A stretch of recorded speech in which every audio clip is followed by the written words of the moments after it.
si possono stimare, diciamo, i danni non molto lontani,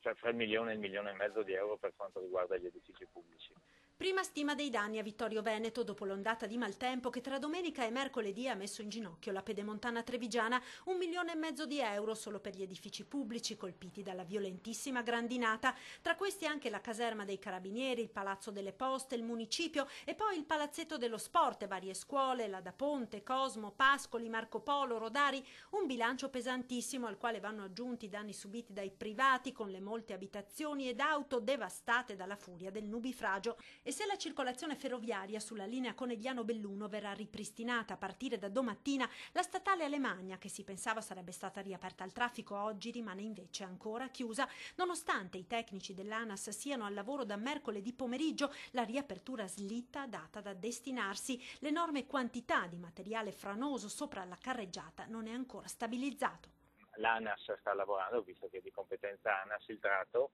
sta lavorando alacremente, ma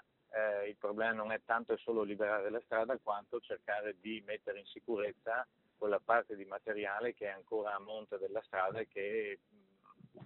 essendo di notevoli dimensioni deve essere in qualche modo messo in sicurezza.